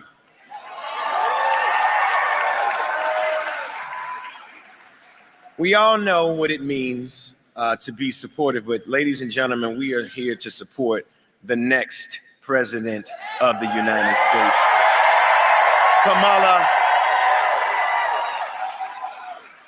Kamala Harris, ladies and gentlemen.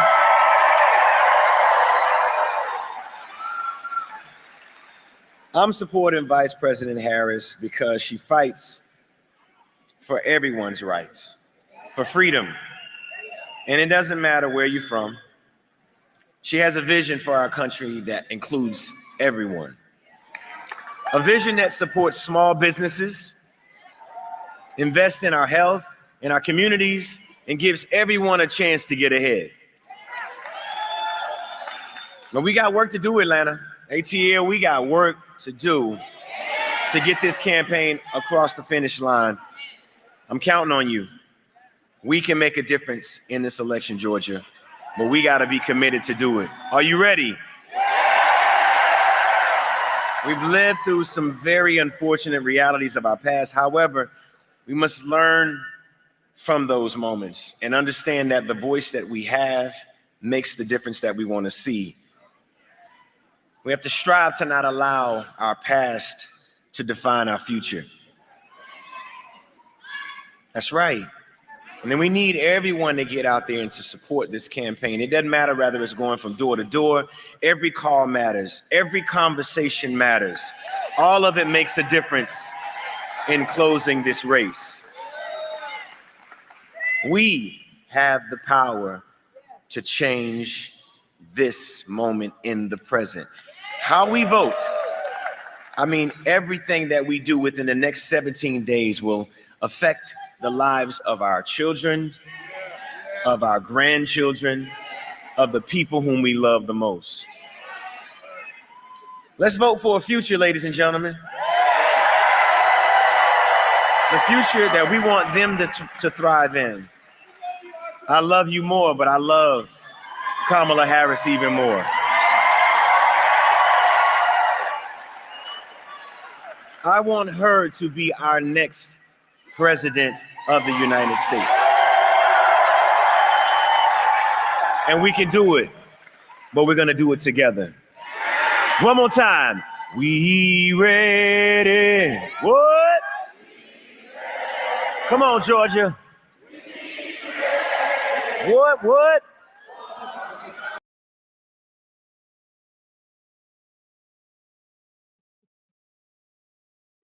Now, I'm sorry, but that was ghastly. That was absolutely ghastly. Okay.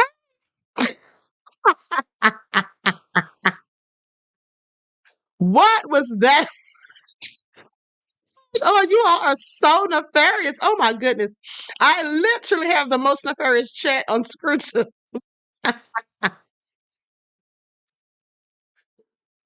View Star said, let it burn, Usher. Oh my goodness.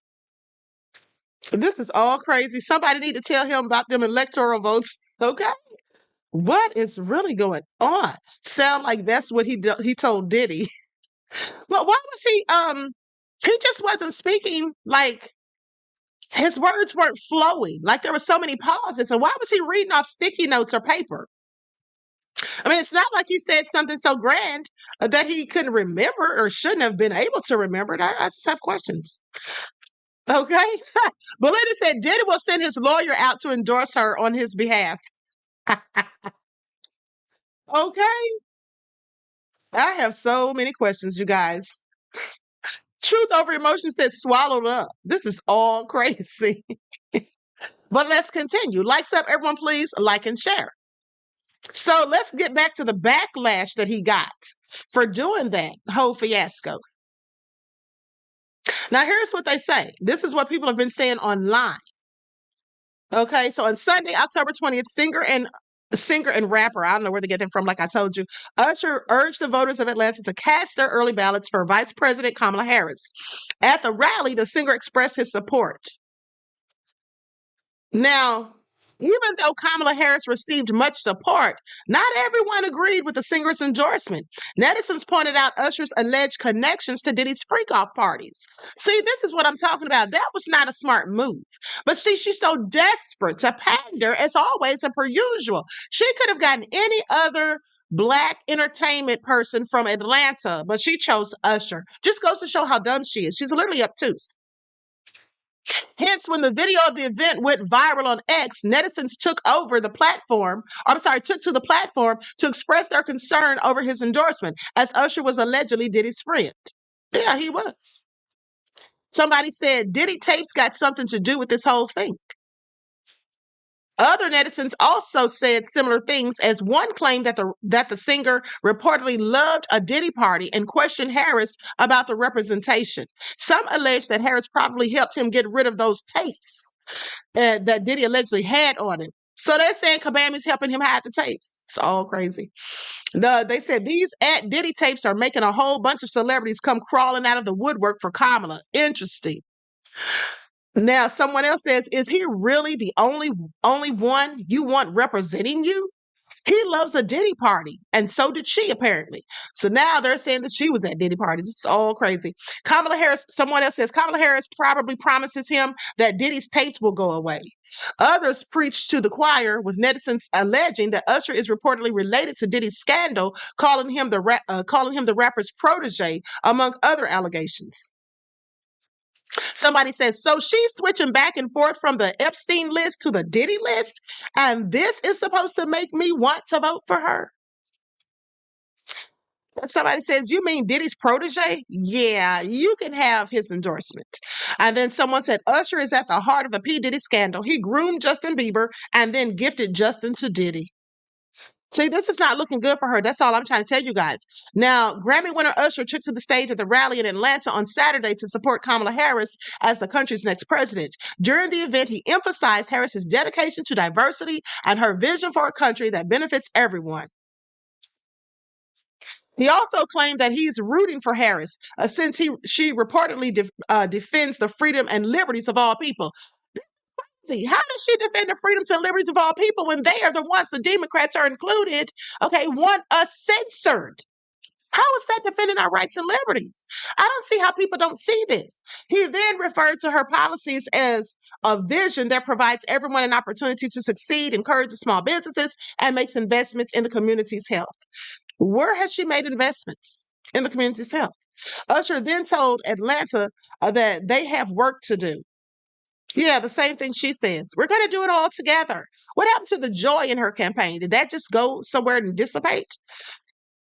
Okay, so anyway, with just 17 days left, we have the chance to choose a new generation of leadership. I'm here to support the next president, he said. However, the Singers Association with Sean Diddy Combs, who was accused of trafficking and racketeering in September, caused him to come under fire. According to a story published by CBS News on August the 7th of 2017, he was also implicated in a court dispute where he was charged with exposing people to her peas. Not his peas, but her peas, okay?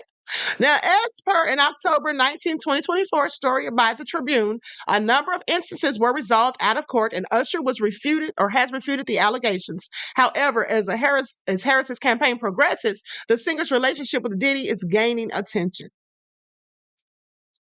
So he disputed those claims about those peas, but at the end of the day, there was multiple people that sued him, and he settled.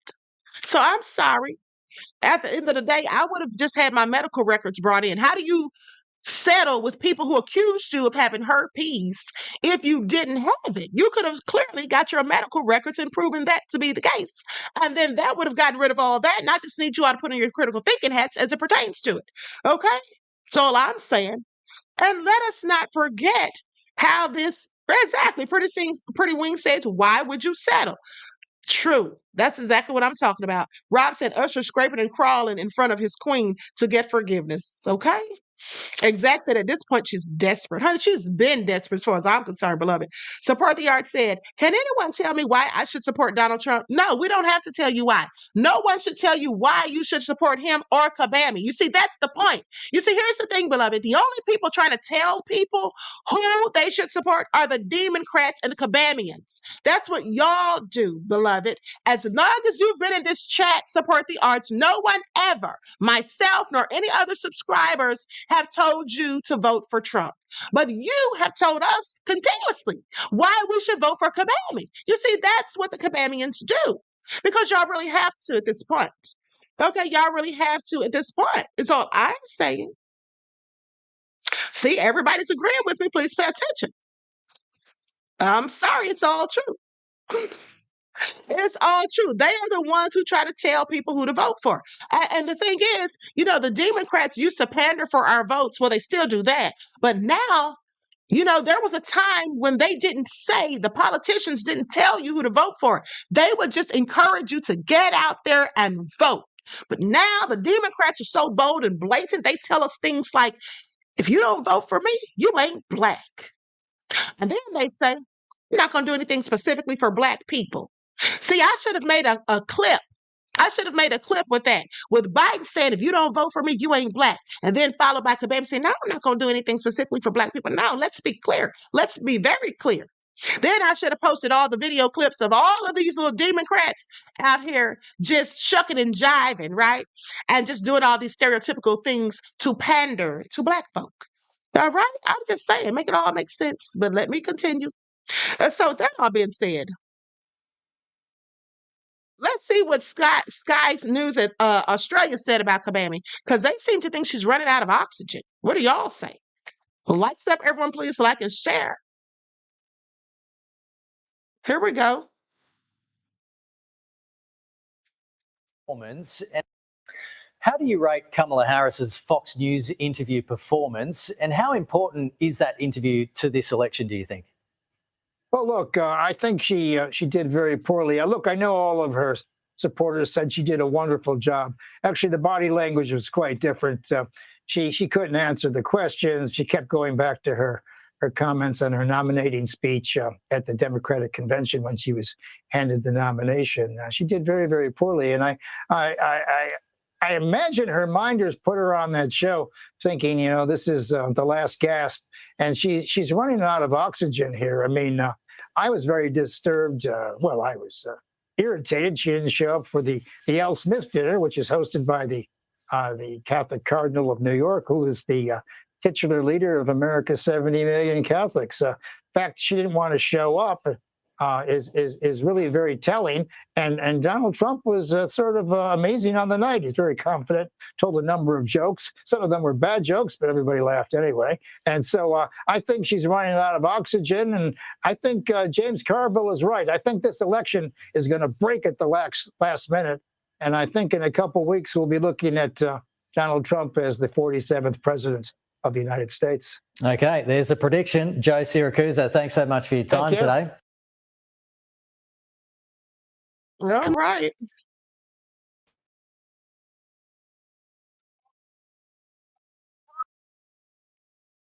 Now listen to this, because they're just really going in on this woman. Hold on, let me share my screen real quick. The lights up, everyone, please. Like and share. Thank you in advance. Out on the campaign. Kamala Harris's campaign is in tatters after consecutive weeks of disastrous gaffes, stumbles and mumbles out on the campaign trail. Sky News All-Stars James Morrow, Joe Hildebrand and Danica DiGiorgio take a look at Kamala Harris's latest word salads and ask if she's ruined her chances at election victory forever.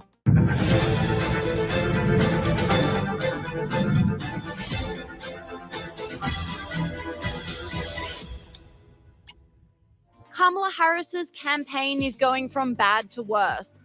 The presidential hopeful has fumbled several softball interviews over the past fortnight, was demolished during her interview on Fox News a few days ago, and missed the all-important Al Smith dinner. Were you recently injured in a car accident?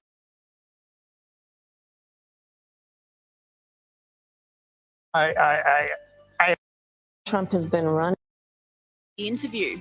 Look, speaking of eye rolling, my loser this week, I had to give it to Kamala Harris. She's one big eye roll altogether. After, I thought maybe, look, her real test came when she did the Fox News interview. I thought, okay, this is the real test. She bungled it. This was my favorite part. Have a look. More than 70% of people tell the country is on the wrong track. They say the country is on the wrong track. If it's on the wrong track, that track follows 3.5 years of you being vice president and President Biden being president. That is what they're saying, 79% of them. Why are they saying that? If you're turning the page, you've been in office for 3.5 years. And Donald Trump has been running for office. But you've been the person holding the office. Come on. Madam You Vice and I President. both know what I'm talking about. You and I both know what I'm talking about. I actually don't. I mean, she can't even answer the question. She goes back to these lines, these pre-prepared lines, and she rolls out Donald Trump stuff. She's got no clue. She hasn't. Look, if she's having a bad hair day, she blames Trump. You know, I mean, Trump, she is so obsessed with that, She Matt. is. She's a psycho, I She's really obsessed with believe. it. You're right. She's obsessed. So, honestly, I mean, they manipulated it. They, came late for the interview. gave him only 15 minutes. So, he's been criticised for bullying her. Well, God, he had to get the questions in and she didn't answer them anyway. Why would you waste your time? And it's not bullying, it's actually asking hard questions, unlike CNN and the rest of those lefty loonies over at the other channels. And immediately after Kamala's fumbled Fox interview, she and her team made the foolish decision to skip the Al Smith dinner in New York, which allowed Donald Trump to command the spotlight and double down on criticism of her, reveals Sky News All-Star Steve Price. I tell you where I wanted to be today. It was the best television I've seen for the last couple of months. Donald Trump, he headlined something I'd never heard of before, which is the Al Smith Memorial Foundation dinner in New York City. Now, it involves prominent politicians from around the country taking the opportunity. It's a Catholic church fundraiser, Joe, so you'd love it. But he was allowed to get up there and have a dig at everybody in the room. And I was sitting there watching Chuck Schumer and the former governor of New York, Michael Bloomberg, sitting there with these stony faces, not wishing to smile or laugh. Have a look at the great Donald here. Have a look at this. As you may have seen, Kamala did an interview on Fox News yesterday. It went so poorly for her that the Democrats have been forced to install another 100 drop boxes throughout the city. And the upside really is Kamala now sees the benefit of deportation. She wants to deport people. She's vicious. She wants to deport people, and she wants to start by deporting Brett Baer of Fox. I tell you, he didn't back off at all. Some of the gags that were written were really tasty. Okay, I'm sorry.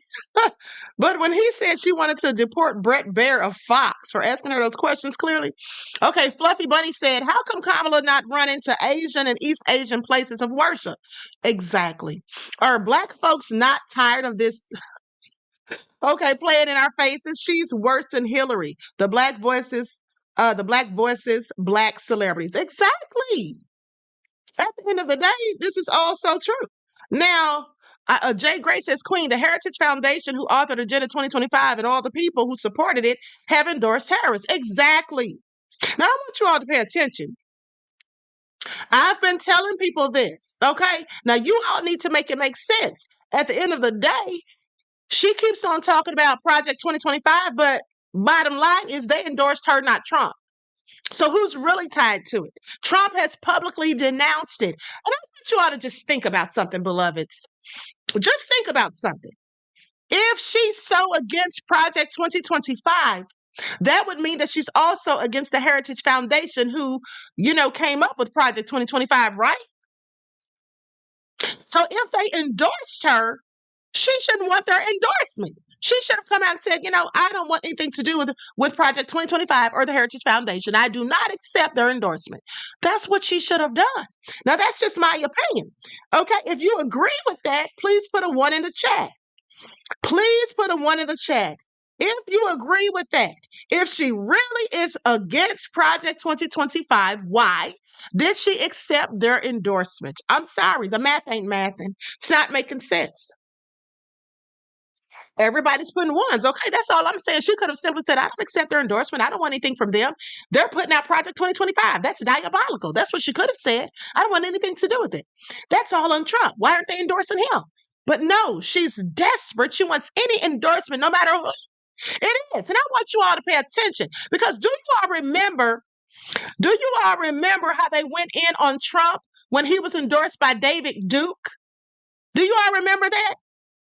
Do you all remember how they went in on Trump when he was endorsed by David Duke?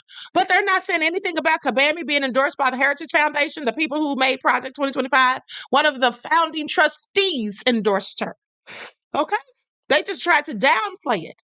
DJ Big Six says she obviously doesn't think independently. Exactly. See, people have to be paying attention at this point. Okay, I'm sorry. People need to be paying attention. Okay, and so anyway, with that all being said, let's go to one more video, because Fox News talks about what in Kamala Harris's record shows that she helped an economy. Yeah, that's what I want to know. When did this happen? Was I asleep at the wheel? Because I have no recollection of it, is all I'm saying.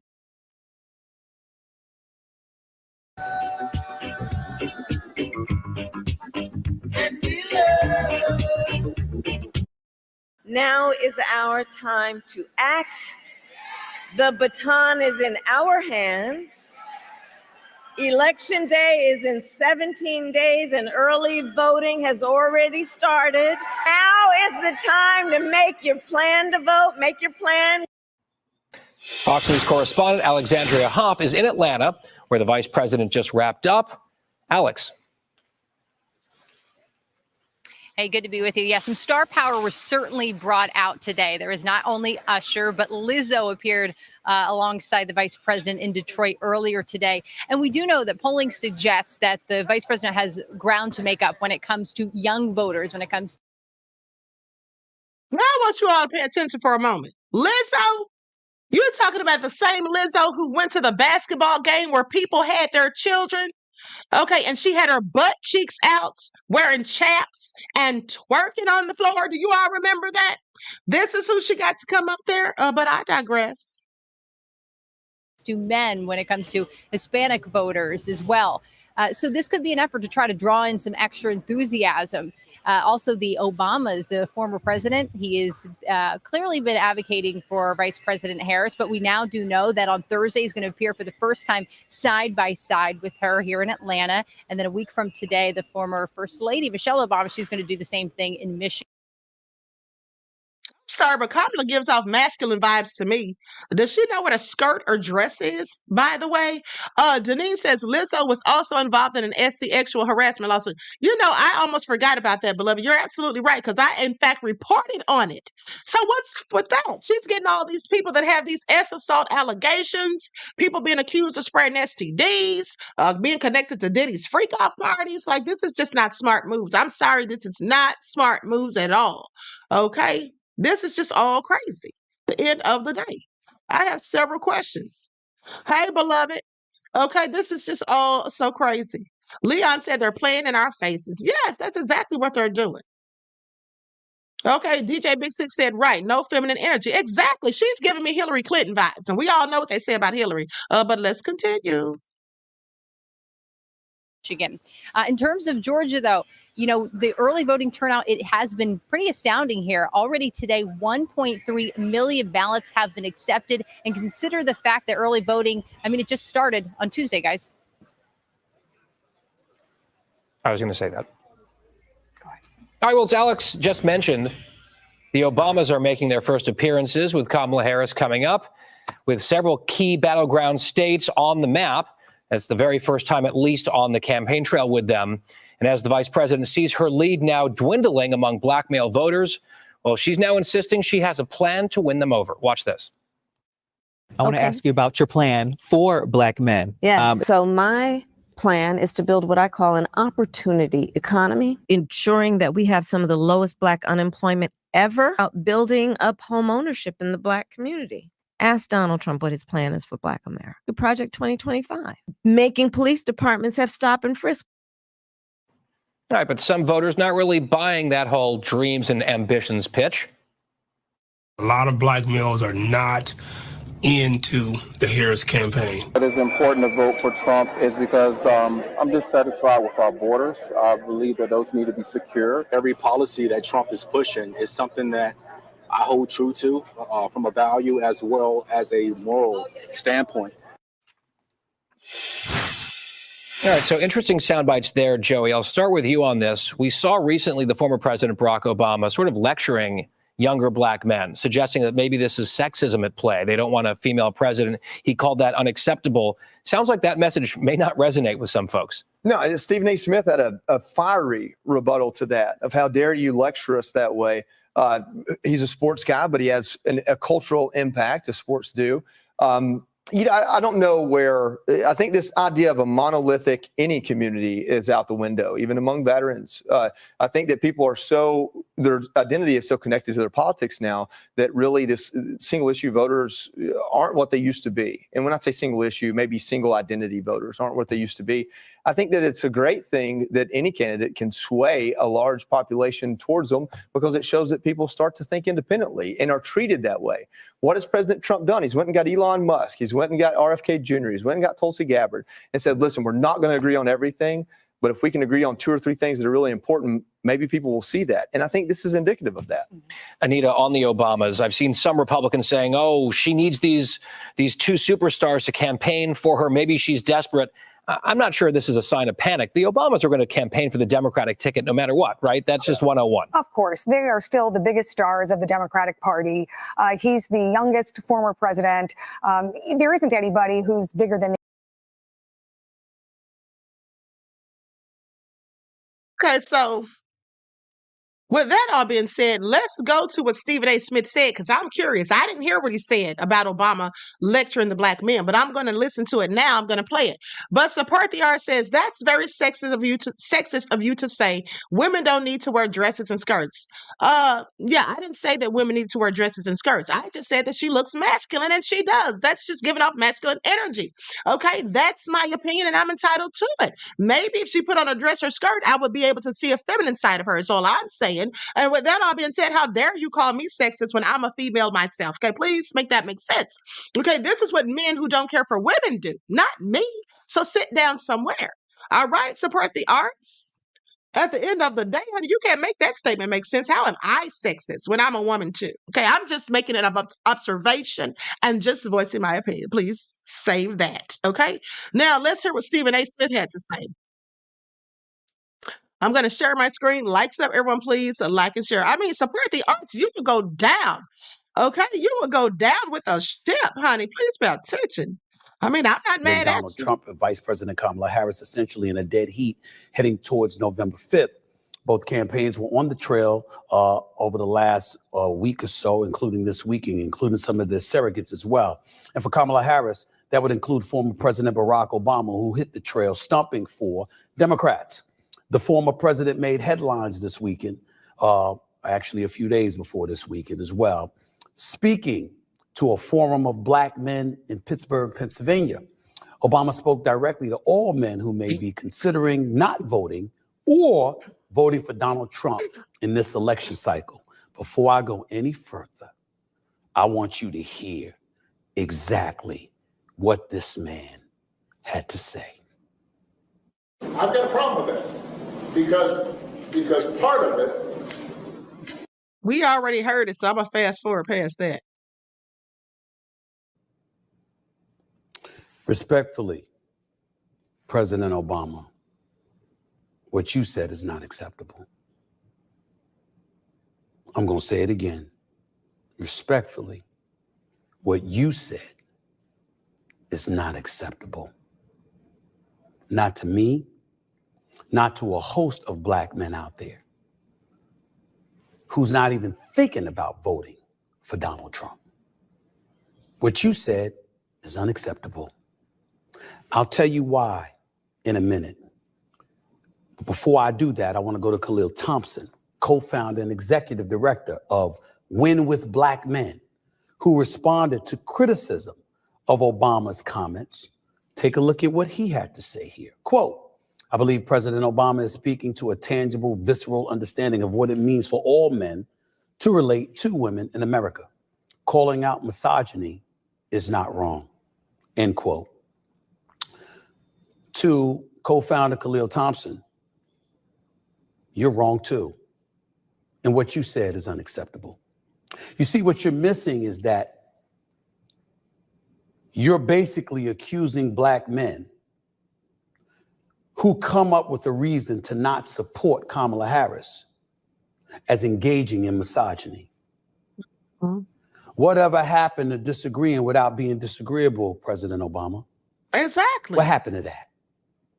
All of a sudden, we want to challenge men and our love and our affection as black men for black women. We want to bring that into question because we've got an election coming up and people may have the temerity to think differently than you. It's because she's a woman that she's in danger of losing this election? Didn't Hillary Clinton win the popular vote in 2016? Didn't she get over 2.8 million more votes than Donald Trump in the popular vote for the 2016 election? Last time I checked, she's a woman. Are we there sitting here and implying that black men would be more apropos to support a white woman than a black woman? Is that what we're saying? Is that what we're saying? It's a rhetorical question because it makes no sense to me. Before I go even further, let's hear more from Mr. Khalil Thompson himself. Quote, "We're not a monolith. However, we are just like every other American in this country who wants a good paying job that we can provide for our children and participate in their lives and the lives of our partner, that we can get them home safely, afford to go to the grocery store, save a little for retirement, and have a vacation." There is absolutely nothing wrong with that explanation, Khalil Thompson. Why didn't you say that from the jump? What's up with the misogyny comments? I will have you know, and President Obama, our 44th president of the United States, who I voted for not once but twice, who was the president from 2009 to 2017, who to me was exemplary, who to me had the greatest first lady in the history of this country, who has been a phenomenal role model to black people and to black men and the men across this globe. That same Barack Obama, how could you say something like that? How could you ignore the facts that are lying in front of all of us? You don't want Trump to be president. We think that Trump could be an unmitigated disaster. In my opinion, he'll be on a revenge tour. In my opinion, there's a lot of things he bloviated about and didn't deliver on. We don't want to get into too much about COVID. We don't want to get into too much about him overblowing his contribution to HBCUs, the wall that he was going to build, and the Mexican was going to pay for it. He ended up building 2% of the wall, and the Mexicans didn't pay a dime. We could get into a whole bunch of stuff about him. That's a given. I understand that. But let's get back to the part about black men. That's what we're going to talk about right now. That's what we're going to talk about. President Obama, why didn't you tell the folks with the cameras rolling and the black men in attendance that there's been diminishing black voters, particularly black men, since you were in office? In 2008, 95% of the black populace voted for Barack Obama. It dipped in 2012 by about 6 to 8%. It dipped another 6% in 2016 when Hillary was running. It dipped even more in Calgary right now. Okay, I'm going to stop right there. Monty Poole says, when will people research that electoral votes wins elections, not the popular vote? Exactly. I think we all should know that by now because I've told you all why they even created the Electoral College. And at the end of the day, that is absolutely true. That's why it's always imperative for them to be fighting over these battleground states who give the most electoral votes. Okay, so anyway, this is all crazy. All right, Subliminal Frequency says he is telling no lies on Obama. And if you think so, please point it out. Okay, he was telling the truth. Okay, and I don't even like Stephen A. Smith. Please pay attention. But like I always say, even a broken clock is right twice a day. And another thing, too, is I'm thinking about it before we roll up out of here. Why is it that MSNBC said there was no logic in Trump's making fries at McDonald's, but they didn't say anything about Kabami lying about her grandmother, which that's already been put out there now. We already know, okay, because Candace talked to a relative of Kabami's and also talked to a woman who knew her grandmother. And that person that she showed was not it. And I showed you all the information the other day.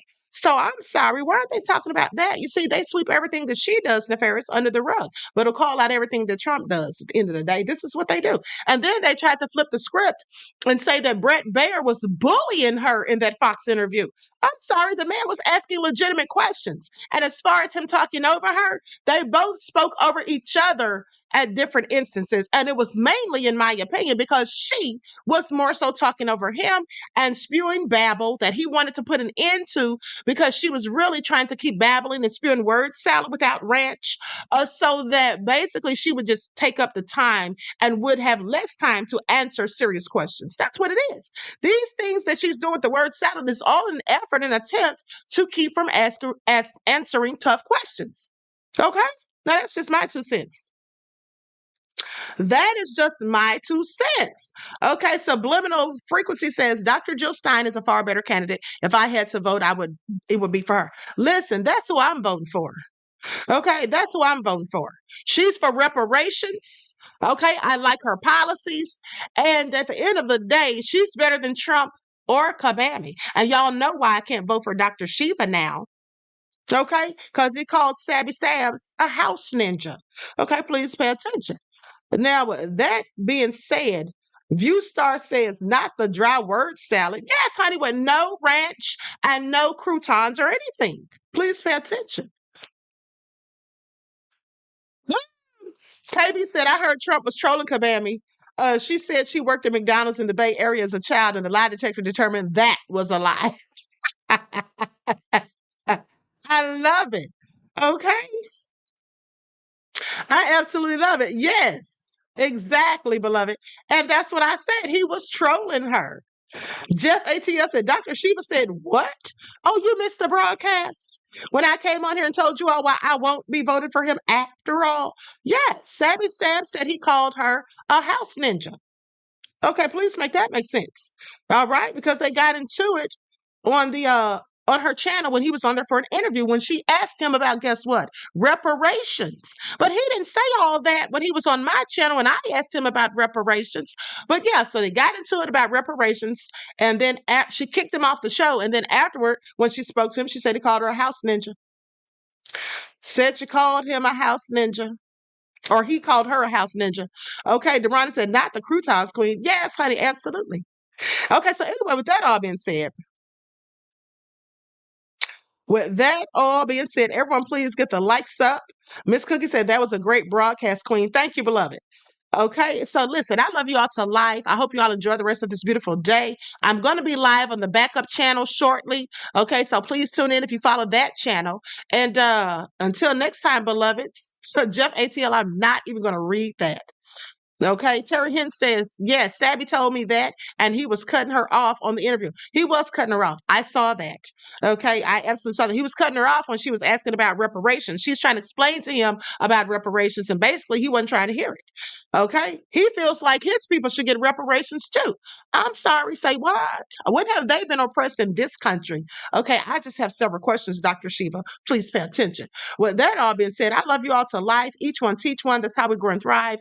Do something productive, constructive, but never destructive. And always remember, beloveds, to keep the Most High first in your lives. Peace. Hey,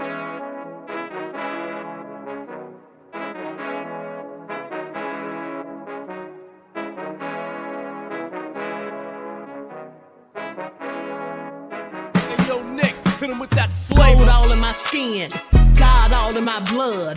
Kings all in my circle, you touch one of mine and you're done. They show no love for the queen, why you hating on me? Is it cause I'm free and I got Malcolm X in my jeans? I got dreams like King Luther, shed blood like Kunta. You ain't helping my people, I ain't got nothing to say to ya. I want all the smoke like hookah. Talking reparations, America won't be great until they give us compensation. I'm like, I'm the hottest right now. See a bunch of lames out here trying to jock on my style. They be doing too much. I'm the queen, it's too easy. It's like they all at Popeyes, how they be talking so greasy. I just sit back and laugh while these haters get madder. So nefarious how they don't want my pockets with cheddar. I tell them they can do better. These snakes in the grass can leave a bite on your ass, cause y'all be trusting too fast. I got my foot on the gas, other one on they necks. Dropping receipts on haters, you better show some respect. I'm never facing regrets, we only facing the threats. Running through every challenge like a relay, break no sweat. It's a cold game, so I got that blanket with me. Now that my people awaken, ain't no going to sleep. I do not play by my piece, this time I'm playing for keeps. You talking slick, but when I see you like them ends, we gon' meet. And I got gold all in my skin, God all in my blood. Kings all in my circle, you touch one of mine and you done. They show no love for the queen, why they hating on me?